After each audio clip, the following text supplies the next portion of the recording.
ইমানের পথে অবিচল থেকে আমার মরণ যেন হয়, ইমানের পথে অবিচল থেকে আমার মরণ যেন হয়। তো রাসূল তার প্রিয়তম বান্দা এই কথাটি বলার জন্য আবু জেহেল তাকে ধ্বংস করে দিল, তাকে শেষ করে দিল, তাকে মেরে দিল। নচেতে বন্ধু বড় তবুও ঈমান ছাড়ল না। যেমনি বলেছে পায়ে দড়িটাকে প্রাণ পায়ে দড়ি বেঁধে দিয়েছে, বাম পায়ে দড়ি বেঁধে দিয়েছে। আর ডান বাম পায়ে দড়ি বাঁধার পরে সে মোহাম্মদ পাগলের কথা শুনে কিসের জন্য তুই ঈমান নিয়ে এসেছিস বল।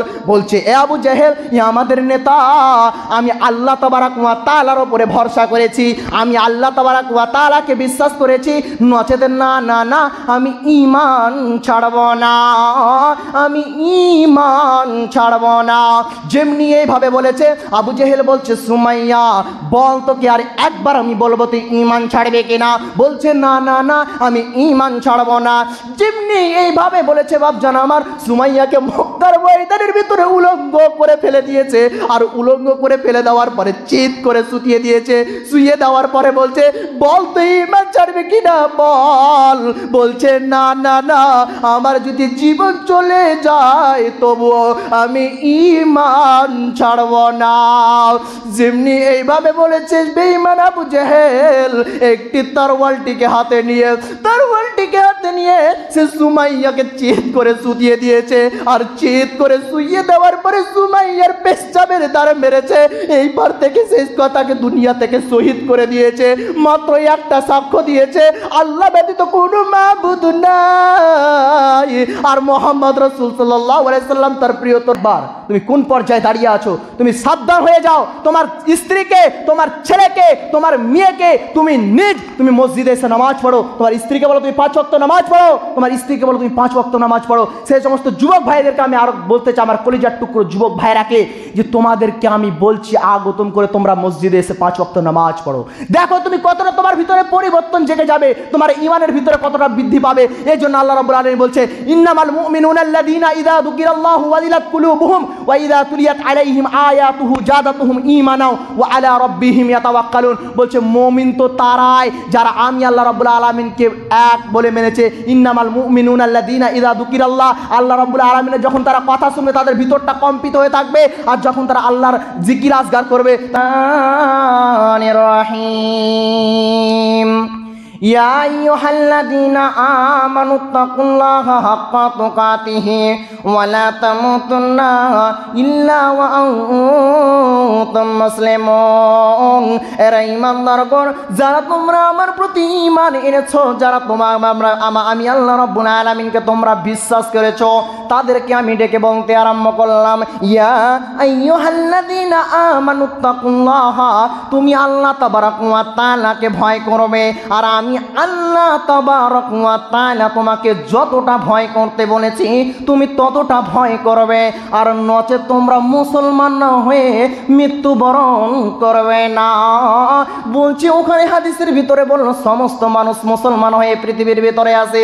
যখনই একটি মানুষ তার মায়ের গর্ভে জন্মগ্রহণ করে, একটি শিশু বাচ্চা জন্মগ্রহণ করে, একটি রক্তর বীর্য থেকে গোটা থেকে ধীরে ধীরে মাংসের টুকরা হতে আরম্ভ করে। আর এই মাংসের টুকরা হতে হতে তার পেটের ভিতরে একটি বাচ্চা তৈরি হয়ে যায়। আর ওই বাচ্চাটা যখন পৃথিবীর ভিতরে তার মা যখন প্রসাব তাকে দেয়, যখন ওই বাচ্চাটি মায়ের গর্ভে থেকে আসে, ওই বাচ্চাটি মুসলমান হয়ে আসে। ওই বাচ্চাকে যদি তার মা শিখায় তুমি আল্লাহ তাবারাক ওয়া তাআলাকে মেনে নাও, আল্লাহ রাব্বুল আলামিন এক, তুমি কালেমার সাক্ষ্য দিয়ে দাও আশহাদু আল্লা ইলাহা ইল্লাল্লাহ ওয়া আশহাদু আন্না মুহাম্মাদার রাসূলুল্লাহ। এরে আমার সন্তান আব্দুর রহমান, এরে আমার সন্তান আব্দুল মালিক, এরে আব্দুর রহমান, তুমি বলতে আরম্ভ করে দাও আমার আল্লাহ তাবারাক ওয়া তাআলা এক। আমি গাওয়া দিলাম আল্লাহ ব্যতীত কোনো মাবুদ নাই, আর আল্লাহ তাবারাক ওয়া তাআলা ছাড়া কোনো মাবুদ নেই। আর তার প্রিয়ত রাসূল, তার প্রিয়ত বান্দা সে মুহাম্মদ রাসূলুল্লাহ সাল্লাল্লাহু আলাইহি ওয়াসাল্লাম। খ্রিস্টানের ঘরে জন্ম নেবে, তাদের সলত তাদের শিখাবে ঈসা নবী আল্লাহর বেটা, এই আল্লাহর বেটা, এই মতোভাবে তারা শিখাতে আরম্ভ করবে। হিন্দুর ঘরে যখন তাদের ভিতরে থাকবে, তখন তাদের দেবী পতানিসের ভিতরে তাদের পূজা মণ্ডপ তারা শিখাতে আরম্ভ করবে। একটি হিন্দুর ঘরে যখন ছেলে জন্ম নেবে, তাদেরকে বলবে তোমরা বলো যা দেবী শান্তি রূপ সেই নম নম। যখন তাদেরকে এই সমস্ত সলত গান বলতে তাদেরকে আরম্ভ করবে, তার মা বাবা প্রথম স্কুল, তার মা বাবা প্রথম স্কুল, যখন তার মা তাকে এই প্রচেশন যখন তাকে শিখাতে আরম্ভ করবে, সেই বাচ্চাটা সে লাইনের দিকে যেতে আরম্ভ করবে। এর এই সমাজের যুবকের দল আমার আল্লাহ তাবারাক ওয়া তাআলা বলছে নচেতে না না না, তোমরা মুসলমান না হয়ে মৃত্যুবরণ করবে না, করবে না, করবে না। এরই নাম ঈমান, এরই নাম ঈমান, এরই নাম হলো ঈমান। যে আল্লাহ তাবারাক ওয়া তাআলাকে একত্ববাদ, আল্লাহ কি একাত্মবাদ, তুমি আল্লাহকে এক বলে মানবে, এটা হলো এক। যে আল্লাহ রাব্বুল আলামিনকে তুমি মানলে সেটা আল্লাহ রাব্বুল আলামিন এক। আর তুমি যদি পৃথিবীর ভিতরে অনেক দেবদেবীকে মেনে থাকো, সেটা আল্লাহ রাব্বুল আলামিনকে মানা হলো না। তুমি আল্লাহ রাব্বুল আলামিনকে ছোট করলে, আল্লাহ রাব্বুল আলামিনকে হেতুচ্ছ করলে, সেটা আল্লাহ রাব্বুল আলামিনকে আপনার মানা হলো না। পরের হাদিসের ভিতরে আল্লাহ রাব্বুল আলামিনের নবী বিশ্ব নবী জনাবে মুহাম্মদ রাসূলুল্লাহ সাল্লাল্লাহু আলাইহি সাল্লাম বলতে আরম্ভ করেছেন। হযরতে আবু হুরায়রা রাদিয়াল্লাহু তাআলা আনহু বলছে, আবু হুরায়রা রাদিয়াল্লাহু তাআলা আনহু টিপ টিপ টিপ টিপ টিপ টিপ করে হাঁটতে হাঁটতে হাঁটতে হাঁটতে যেন মায়ের দরবারে গিয়ে টক টক টক টক করে বাড়ি মারছে। আবু হুরায়রার মা বলছে, কে কে বাড়িতে এসেছো, কে তুমি? বলছে, মা আমি আবু হুরায়রা, আমি আবু হুরায়রা, তুমি দরজা খুলে দাও। যেমনি আবু হুরায়রা বলেছে আমি মা, আমি আবু হুরায়রা, মা তেমনি দরজা খুলে দিয়েছে। আবু হুরায়রার মা হলো মুশরিকা, কাফেরনি, সে আবু হুরায়রার মা কাফের, অথবা সে মুশরিকা মহিলা। বলছে দরজাটাকে মুশরিকা খুলে দিল, আর খুলে দেওয়ার পরে বলছে, তুমি আবু হুরায়রা তুমি কোথায় গিয়েছিলে বলো, তুমি কোথায় ছিলে বলো? বলছে যেই জায়গাতে গিয়ে আমি শান্তি পাবো, যেই জায়গাতে গিয়ে আমি শান্তির আসন পাবো, সেই জায়গাতে গিয়েছিলাম, সে মুহাম্মাদের দরবারে আমি চলে গিয়েছিলাম। বলছে আবু হুরায়রার মাতাকে এত মারলো, এত মারলো, এত মারলো। আবু হুরায়রা হিপাতে হিপাতে দৌড়াতে দৌড়াতে যেন বিশ্বনবীর দরবারে গিয়ে পৌঁছিল। বিশ্বনবীর দরবারে গিয়ে বলছে, ইয়া আবু হুরায়রা বলো তুমি হিপাও কিসের জন্য, তুমি হিপাচ্ছ কিসের জন্য? বলছে ইয়া রাসূলুল্লাহ, আমার মা আমাকে মেরেছে। বলছে তোমার মা তোমাকে মেরেছে, ওর জন্য কি তুমি আমার কাছে নালিশ করতে এসেছো? তোমার মা তোমাকে মেরেছে, ওর জন্য কি তুমি আমাকে বলতে এসেছো? বলছে ইয়া রাসূলুল্লাহ, আমি আপনাকে বলতে আসি নাই, আমি শুনেছি পৃথিবীর ভিতরে এমন একটি মানুষ আছে, যে মানুষটির নাম আখিরি পয়গম্বর জনাবে মুহাম্মদ রাসূলুল্লাহ, সকলে বলুন সাল্লাল্লাহু আলাইহি ওয়াসাল্লাম। সে বিশ্বনবী জনাবে মুহাম্মদ যদি দোয়া করে, আল্লাহ তাবারাক ওয়া তাআলার কারেন্টের থেকে অতি দ্রুত বেগে আল্লাহ রাব্বুল আলামিন কবুল করে নেবে। আমি বলছি ইয়া রাসূলুল্লাহ, আপনি আমার মার জন্য আপনি দোয়া করতে আরম্ভ করুন, আমার মা যেন সে মুশরিকা দল থেকে যেন ঈমান আনে। বিশ্বনবী যেন হাত তুলে দোয়া করতে আরম্ভ করেছে। এইদিকে আবু হুরায়রা দৌড়াচ্ছেন, আর এদিকে বিশ্বনবী দৌড়াচ্ছেন। আবু হুরায়রা বিশ্বনবী দোয়া করছেন, আর আবু হুরায়রা দৌড়াচ্ছেন। দৌড়াতে দৌড়াতে দৌড়াতে দৌড়াতে যেতে যেতে সাহাবীরা তার জামা টেনে ধরেছে, আর জামা টেনে ধরেছে। বলছে আবু হুরায়রা তুমি দৌড়াও কেন, কিসের জন্য তুমি দৌড়াচ্ছ? বলছে আমার জামাটা ছেড়ে দাও, আমি দেখতে চাই বিশ্বনবীর দোয়াটা আল্লাহর দরবারে আগে কবুল হয় না আমি গিয়ে আমার মায়ের দরবারে যাই। আমি দেখতে চাই যে বিশ্বনবীর দোয়াটা আগে গিয়ে আল্লাহর দরবারে কবুল হয় না আমি গিয়ে আমার মায়ের দরবারে আগে গিয়ে পৌঁছি। আবু হুরায়রা দৌড়াতে দৌড়াতে দৌড়াতে যে দরজাতে খটখট করে আওয়াজ দিচ্ছে। দিতে দিতে দিতে দিতে যেন আবু হুরায়রার মা বলছে, কে বাড়িতে, কে এসেছো বলো? বলছে মা আমি আবু হুরায়রা এসেছি। বলছে আবু হুরায়রা দাঁড়াও, আমি দরজাটা খুলে দিতেছি। যখনই এই মতোভাবে বলেছে আবু হুরায়রা বলছে, তখনই আমার মার মুখ থেকে আমি তাওহীদের গন্ধ পেতে আরম্ভ করেছি। সুবহানাল্লাহ বলুন। যে বিশ্বনবী জনাবে মুহাম্মদ রাসূল সাল্লাল্লাহু আলাইহি ওয়াসাল্লাম দোয়া করছেন, আর আবু হুরায়রা দৌড়াচ্ছেন তার মায়ের দরবারের দিকে। সে যেতে যেতে বলছে, দরজা খুলে বলছে, আবু হুরায়রা দেখছে তার মায়ের ঝুঁটি থেকে, চুল থেকে টপ টপ করে পানি পড়ছে। বলছে আবু হুরায়রা যেই জায়গাতে তোমাকে আমি মেরেছি, আমি যেই জায়গাতে গিয়ে শান্তি পাবো, সে মুহাম্মদের কাছে, মুহাম্মদ সাল্লাল্লাহু আলাইহি সাল্লামের কাছে আমাকে নিয়ে চলো। মুহাম্মদ সাল্লাল্লাহু আলাইহি সাল্লামের কাছে নিয়ে গেলেন, তিনি কালেমা পড়লেন। একটাই বাক্য বাবা, একটা বাক্য দিয়েই এই আশহাদু আল্লা ইলাহা ইল্লাল্লাহ ওয়া আশহাদু আন্না মুহাম্মাদ রাসূলুল্লাহ, এই বাক্যটা দিয়ে 4 সপ্তাহ খুতবা চলবে বাবা। এই যে আপনি বলছেন আশহাদু আল্লা ইলাহা ইল্লাল্লাহ ওয়া আশহাদু আন্না মুহাম্মাদ রাসূলুল্লাহ, এবার আবু হুরায়রার মা বিশ্বনবীর হাতে হাত রেখে বলছেন আশহাদু আল্লা ইলাহা ইল্লাল্লাহ ওয়া আশহাদু আন্না মুহাম্মাদান আবদুহু ওয়া রাসূলুহু। বলছে আমি গাওয়া দিচ্ছি আল্লাহ ব্যতীত কোনো মাবুদ নেই, আর আমি আরো গাওয়া দিচ্ছি মুহাম্মদ সাল্লাল্লাহু আলাইহি সাল্লাম তার প্রিয়তর রাসূল, তার প্রিয়তর বান্দা। সুবহানাল্লাহ। তারপরে কি হাদিস বিশ্বনবী দেখেন। আর আজকে আপনার পরিবারের ভিতরে কি সমস্ত কুসংস্কারী ব্যবহার চলছে। আপনার মা, আপনার বোন ঈমানকে বিক্রি করে দিয়েছে বেহায়া, যাকে বলা হয় বেহায়া। আপনি কি মরে গেছেন? এই সমাজের মানুষ কি মরে গেছে? এই পৃথিবীর মানুষ কি মরে গেছে? যে গার্জেন, যে আপনি বেঁচে থাকাকালীন আপনার মেয়ে যাবে শেরশাহী বাজারে গিয়ে বাজার করতে, আপনার স্ত্রীর ঈমান আছে। আপনার যদি ঈমান থাকতো আপনার স্ত্রীকে আপনি সে বাজারে পাঠাতে পারতেন না। আপনি যদি মরে যেতেন বাজারে যেত সে কথাটা ভিন্ন, কিন্তু আপনি বেঁচে থাকাকালীন আপনার স্ত্রী বাজারে যায় কেন? আপনার স্ত্রী স্টাইল বাজারে গিয়ে বাজার করে কেন? আপনার শাড়ি কিনা পছন্দ আপনার স্ত্রীর হয় না? তোমার স্ত্রী কতটা ঈমান বিক্রি করছে তুমি নিজেও কল্পনা করতে পারো না। তুমি তোমার পরিবারকে সাটক করতে পারছো না।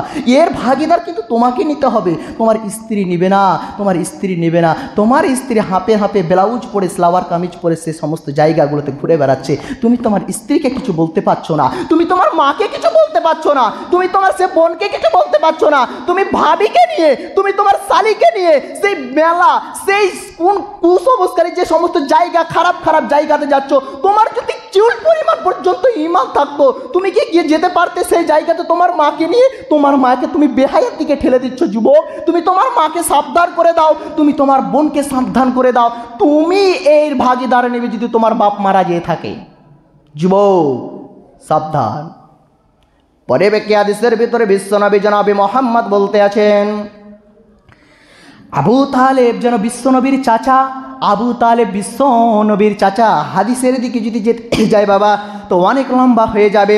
তো বিশ্বনবীর চাচা আবু তালেব, তাকে খুবই আলীর বাবা, তাকে খুবই কষ্ট করে তাকে মানুষ করেছে। বিশ্বনবী জনাবে মুহাম্মদ রাসূলুল্লাহ সাল্লাল্লাহু আলাইহি সাল্লামকে যেন কষ্ট করে মানুষ করেছে। আবু তালেব যেন বিছানার ভিতরে পড়ে আছে, আবু তালেব যেন বিছানার ভিতরে পড়ে আছে, আর বিছানার ভিতরে পড়ে আছে বা আবু তালেবকে বলছে চাচা তুমি একবার বলো আশহাদু আল্লা ইলাহা ইল্লাল্লাহ, তুমি একবার বলো আল্লাহ তাবারাক ওয়া তাআলা এক, তুমি একবার বলো মুহাম্মদ সাল্লাল্লাহু আলাইহি সাল্লাম এক। চাচা তোমার জান্নাতের জিম্মাদারের দায়িত্ব, তোমার জান্নাতের দায়িত্বটা আমি মুহাম্মদ সাল্লাল্লাহু আলাইহি সাল্লাম নিয়ে নেব। তুমি একবার বলো আল্লাহ এক, তুমি একবার বলো মুহাম্মদ সাল্লাল্লাহু আলাইহি সাল্লাম তার প্রিয়তর রাসূল, তার প্রিয়তর বান্দা। এর ভিতরে আবু জেহেল কূটনীতি সে রাজনীতি লোক এসে বলছে, এই বাপ দাদার ই যে সিস্টেমে চলছে সেই সিস্টেমকে তুই পাল্টে দিতে চাচ্ছিস? এ মোহাম্মদ পাগলের কথা শুনছিস? নাউজুবিল্লাহ। মুহাম্মদ সাল্লাল্লাহু আলাইহি সাল্লামকে পাগল বলেছে সে আবু জেহেল, সে মুহাম্মদ সাল্লাল্লাহু আলাইহি সাল্লামের তুই কথা শুনছিস? এর কথা শুনিস না? আমাদের বাপ দাদার সে সিস্টেমটাকে তুই পাল্টে দিস না? এভাবে বলছে। এদিকে ভাতিজার চোখে নয়ন ভরে পানি, এদিকে একদিকে এক কানে ঘুঁচাচ্ছে ভাই আর এক কানে ঘুঁচাচ্ছে ভাতিজা আব্দুল্লাহর বেটা, তাকে বলছে মুহাম্মদ সাল্লাল্লাহু আলাইহি সাল্লাম তুমি একবার বলো আশহাদু আল্লা ইলাহা, একবার বলো। এবার বলছে কনফিউজে পড়ে গেছে, আমি কি করব?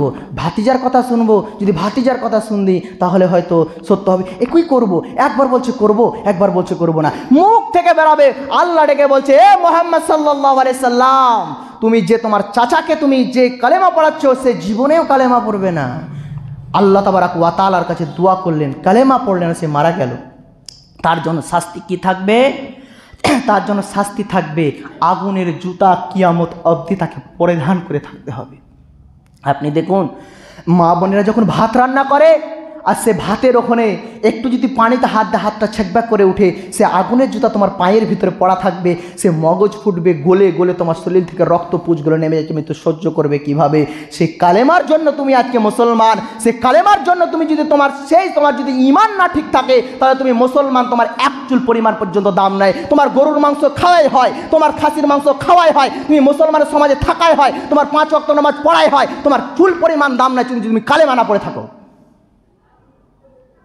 তোমার ইমান যদি থাকতো যে ইমামের পিছনে তুমি পড়ে বসে বসে তুমি নামাজ পড়ো, সেই ইমামের দুর্নাম গিয়ে তুমি মোয়ের ওপরে করো, সে তোমার চুল পরিমাণ যদি তোমার ইমান থাকতো, তাহলে সে ইমান যে ইমাম তোমার পিছনে তুমি যে ইমানের পিছনে যে তুমি নামাজ পড়ো, সে ইমামের দুর্নামটা তুমি শেষ জায়গা থেকে করতে পারতে না, তোমার যদি চুল পরিমাণ যদি ইমান থাকতো। তুমি ভেবে দেখো তুমি কোন পর্যায়ের ভিতরে পৌঁছে আছো। তুমি একবার নিজেকে আকল দিয়ে বিবেক দিয়ে ভেবে দেখো।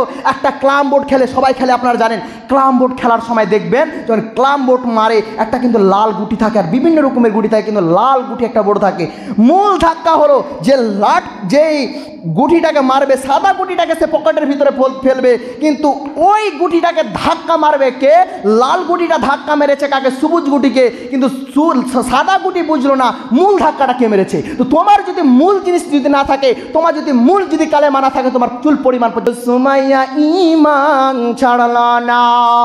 এবার আম্মার বিন ইয়াসিরকে বলছে, আম্মার বিন ইয়াসির বল তুই ঈমান ছাড়বি দিনই বল। বলছে ও বেঈমান আবু জাহেল, আমার স্ত্রীকে যদি তুমি পরে হত্যা করতে আর আমাকে যদি আগে হত্যা করতে, তবু আমি এই কথাটাই বলতাম যে আমি ঈমান ছাড়বো না। আমি আল্লাহকে সাক্ষ্য দিয়ে দিয়েছি আমি ঈমান ছাড়তে পারবো না। তুমি যদি আমাকে আগে মেরে ফেলে দিতে, তবু আমি ঈমান ছাড়তাম না। দুই পাশে দুইটি ঘোড়া বাঁধানো রয়েছে, আর আবু জাহেল বলছে দেখ এই দিকে একটি ঘোড়া বাঁধানো রয়েছে, বাম দিকে একটি বাঁধানো রয়েছে, ডান দিকে একটি বাঁধানো রয়েছে।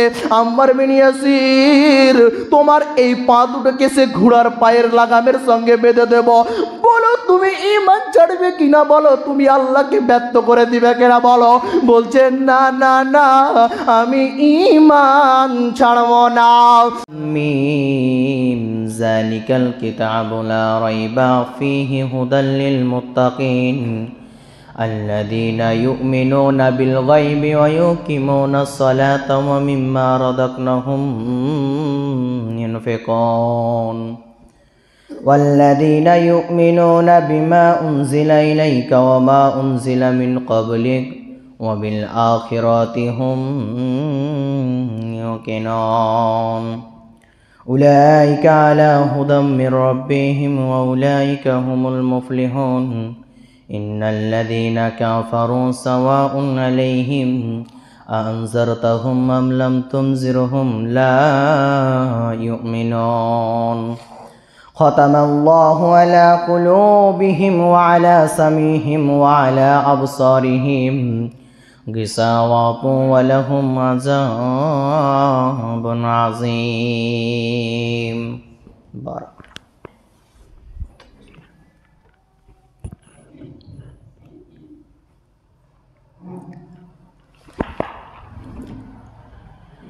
إن الحمد لله نحمده ونستعينه ونستغفره ونؤمن به ونتوكل عليه ونعوذ بالله من شرور أنفسنا ومن سيئات أعمالنا من يهدي الله فلا مضل له ومن يضلله فلا هادي له ونشهد أن سيدنا وحبيبنا ومولانا محمدا عبده ورسوله أما بعد أعوذ بالله من الشيطان الرجيم بسم الله الرحمن الرحيم يا أيها الذين آمنوا اتقوا الله حق تقاته ولا تموتن إلا وأنتم مسلمون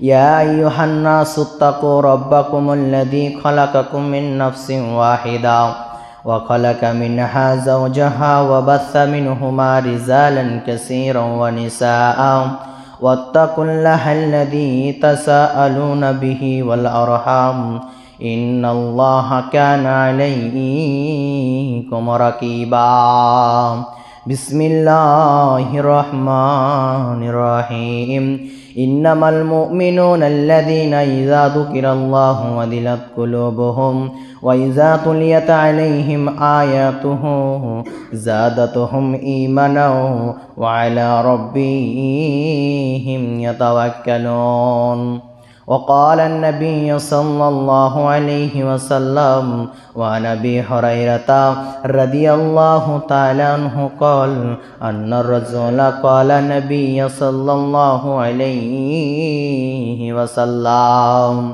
أوصيني قال لا تكذب فرد ذلك مرارا قال لا تكذب হাজারো ব্যথা বেদনার তারে ফিরে আসনি তুমি আপন ঘরে দিনের দাওয়া তুমি ছড়িয়ে দিতে চলে গেলে মদিনা মক্কা ছেড়ে হে রাসূল তোমাকে ভুলি আমি কেমন করে হে রাসূল তোমাকে ভুলি আমি কেমন করে খেয়ে না খেয়ে দিন প্রচারে দিয়েছ নিজেকে বিলিয়ে খেয়ে না খেয়ে দিন প্রচারে নিজেকে দিয়েছ বিলিয়ে হে রাসূল তোমাকে ভুলি আমি কেমন করে হাজারো ব্যথা বেদনার তরে ফিরে আসনি তুমি আপন ঘরে দিনের দাওয়া তুমি ছড়িয়ে দিতে চলে গেলে মদিনা মক্কা ছেড়ে হে রাসূল তোমাকে ভুলি আমি কেমন করে। উপস্থিত মাননীয় শ্রদ্ধেয় সম্মানীয় নয়াপাড়া জুমা মসজিদের মুসাল্লিগণ, যাবতীয় প্রশংসা ও হামদোসনা সে মহান আল্লাহর, যে মহান আল্লাহ রব্বুল আলামিন আমাদেরকে এই জুমা মসজিদে আসা তৌফিক দান করেছেন। সে আল্লাহ লাখ কোটি শুকরিয়া অন্তর করে বলি আলহামদুলিল্লাহ। তারপরে পরে আমাদের আখিরি নবী বিশ্বরি নবী জনাবে মোহাম্মদ রসুল্লাহ, সকলে পড়ি সাল্লাল্লাহু আলাইহি ওয়াসাল্লাম। তিনার উপর হাজার হাজার দুরুদ সালাম বর্ষিত হোক। আল্লাহুম্মা সাল্লি আলাইহি আল্লাহুম্মা বারিক আলাইহি। বাপজান আমার, আমি খুতবা চালু করার আগে দুটি কথা বলবো, মাত্র 2 মিনিট। যিনারা মসজিদে ঢুকলেন আর ঢুকে সুন্নাত পরে বারান্দাতে বসে আছেন, মানে মসজিদের ভিতরে আসেননি, আপনারা দয়া করে ভিতরে এসে বসুন। কি দরকার ফাঁকা জায়গা রাখার? আপনারা ফাঁকা জায়গাগুলো পূর্ণ করুন। খুতবার মাধ্যমে এগুলো বলা ঠিক নয়। আপনারা যারা বাইরে আছেন, ভিতরে জায়গা আছে, ভিতরে এসে বসুন। খুতবা যদি শুনেন, কিছু নিজের ভিতরে জ্ঞান নিয়ে আসার চেষ্টা করেন, ইমানের কিভাবে আমাদের বৃদ্ধি হবে, সেই জিনিসগুলোকে যদি আপনারা কন্ট্রোল করতে চান তো একটু ভিতরে এসে বসুন। আরে জায়গা হয় না, একটু সরিয়ে বসুন, কিন্তু শিখেলেন। তো আজকে আমার বক্তব্যর বিষয় শুধুমাত্র একটু সংজ্ঞা নিয়েছি, ইমান। একটি সংজ্ঞা, 2টি আয়াত আপনাদের সামনে পাঠ করেছি কোরআন থেকে, একটি বিশ্বনবীর হাদিস। এই হাদিস ও কোরআনকে সামনে রেখে আমি আমার বক্তব্য ইতি করব। ওমা তৌফিক ইল্লা বিল্লাহ।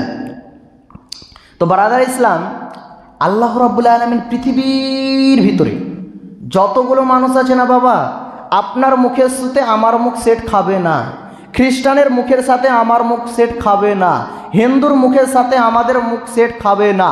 তাহলে হিন্দুর মুখের সাথে আমাদের মুখটা সেট খেলো না, তাহলে আল্লাহ তো তাদেরকে তৈরি করেছে, আল্লাহ তো তাদেরকে সৃষ্টি করেছে। যেহেতু আল্লাহ রাব্বুল আলামিন বলেছেন কুল হু আল্লাহু আহাদ, আমি আল্লাহ রাব্বুল আলামিন কিন্তু এক, আমি এক আল্লাহ তোমাদেরকে সৃষ্টি করেছি। তো হযরত আবু হুরায়রা রাদিয়াল্লাহু তাআলা আনহু থেকে হাদিসটি বর্ণিত, তিনি বলছেন যে রাসূল সাল্লাল্লাহু আলাইহি সাল্লাম বলেছেন, যতগুলো পৃথিবীর ভিতরে মানুষ আছে, ইহুদি, খ্রিস্টান, নাসারা, বৌদ্ধ, হিন্দু, যত মুসলমান আছে, সমস্ত মানুষকে আল্লাহ রাব্বুল আলামিন পৃথিবীর ভিতরে মুসলমান করে পাঠিয়েছেন। আপনি বলবেন মুসলমান করে পাঠালেন, তো আমরা তো মুসলমান। ইহুদি কি মুসলমান? ওই আমাদের মতন এসে মসজিদে নামাজ পড়ে নাকি? হিন্দু কি মুসলমান? ওই কি আমাদের মতো এসে মসজিদে নামাজ পড়ে নাকি? জি না। আপনি দেখুন, হজরতে আদম থেকে নিয়ে চালু করে মোহাম্মদ, সকলে বলুন সাল্লাল্লাহু আলাইহি সাল্লাম পর্যন্ত যতগুলো নবী এসেছেন, যতগুলো নবী এসেছেন এক এক নবীর এক এক উম্মতের অনুসারী ছিল। সেই মোতাবেক তারা নিজেকে এরা খ্রিস্টান ভাবছে, এরা ইহুদি ভাবছে, এই নবীর পর্যায়কে নিয়ে তারা ভাবছে। কিন্তু আল্লাহ রাব্বুল আলামিনের নবী জনাবে মোহাম্মদ রসুল্লাহ, আবার বলুন সাল্লাল্লাহু আলাইহি ওয়াসাল্লাম বলছেন, পৃথিবীর ভিতরে বিশ্বনবী জনাবে মোহাম্মদ রসুল সাল্লাল্লাহু আলাইহি সাল্লামকে পাঠানো হলো সেই জামানায়।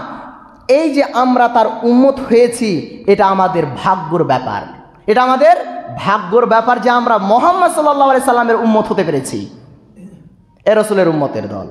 তো আল্লাহ রাব্বুল আলামিন কোরআনুল কারীমের ভিতরে বলছেন, কত সুন্দর করে দেখেন, বিসমিল্লাহির রহমান। ঘোড়ার লাগামে ঘোড়ার পায়ে বেঁধে দেওয়ার পরে ঘোড়া দুইটিকে তাবড়ি মাঝি হাঁকিয়ে দিয়েছে, আর হাঁকিয়ে দেওয়ার পরে সে তাড়িয়ে দেওয়ার পরে একদিকে পূর্ব দিকে একজন দৌড়াচ্ছে, দক্ষিণ দিকে একজন দৌড়াচ্ছে।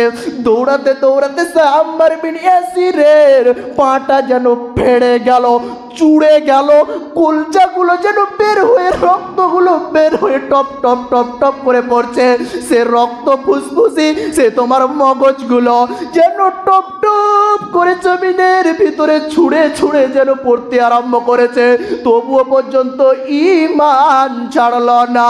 আর আজকের যুবকের দল 5 টাকার বিনিময়ে, টাকা যদি তোমার পকেটে ঢুকে যায়, তোমার 5 লক্ষ টাকার তুমি মালিক হয়ে যাও, মসজিদে নামাজ পড়তে আসা যাবে না, মানুষকে সম্মান দিয়ে কথা বলা যাবে না। এর যুবকের দল শুনে নাও, এই সমস্ত আমল করে লাভ হবে না, হবে না, হবে না।